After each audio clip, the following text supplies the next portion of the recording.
adalah yang menghanguskan.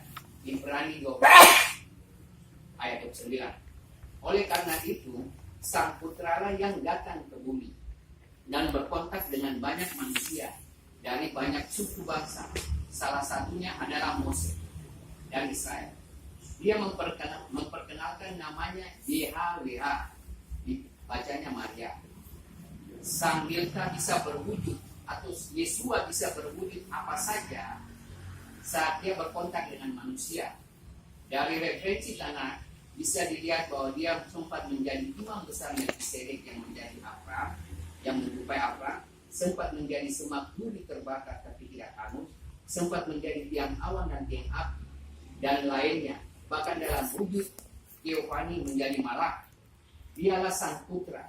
Sang Bunda Roh Kudus adalah aspek feminin Allah atau Elohim. Dalam bahasa Ibrani kata ruah, dalam bahasa Aramaik kata ruha. Indonesianya roh. Itu bergender feminin. Saat diterjemahkan ke dalam Yunani, gendernya berubah. Sama seperti Sang Bapa, bukan berarti Tuhan itu berjenis kelamin seperti dewa pangan atau manusia. Demikian juga Sang Roh bukanlah dewa pangan atau wanita. Ini hanya ungkapan saja bahwa Bapa dan Bunda beserta Putra adalah konsep keluarga yang datang dari Samaim. Keluarga adalah sebuah lembaga yang dibentuk di Samaim dan diturunkan kepada manusia. Lebih jauh kata sakinah berasal dari kata Ibrani sakan.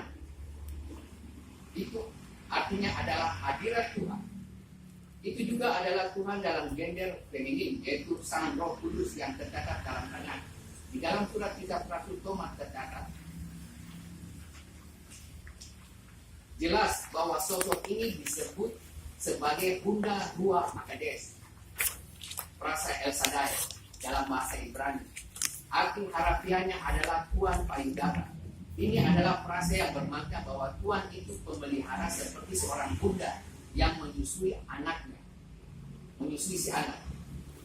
Frasa ini menampilkan sosok kelembutan Tuhan.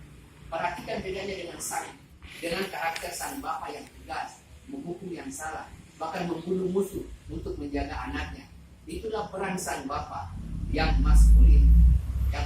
Sekali lagi, ketiganya bukan tiga pribadi, hanya tiga aspek saja. Ketiganya bukan manusia yang memiliki alat kelamin. Itu hanya gambaran karakter saja. Tuhan sebenarnya hanya itu saja.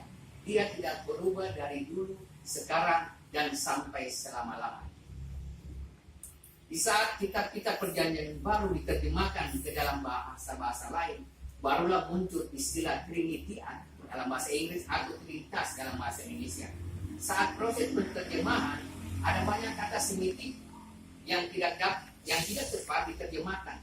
Maklum saja memang demikian tantangannya dalam penerjemahan.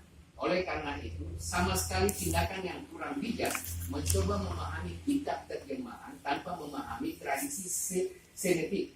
Nasrani lahir dari rahim Buddhis, lahir dari alam Semitik, bukan Helenis, bukan Inggris, bukan Jawa, dan lain-lain.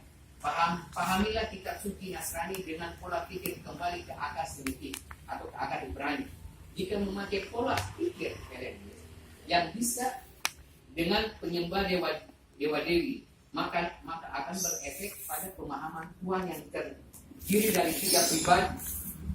Ini tentu saja berbeda pemahaman dengan pola pikir Semitik yang dengan tegas mengajar bahwa Tuhan itu satu, bukan tiga.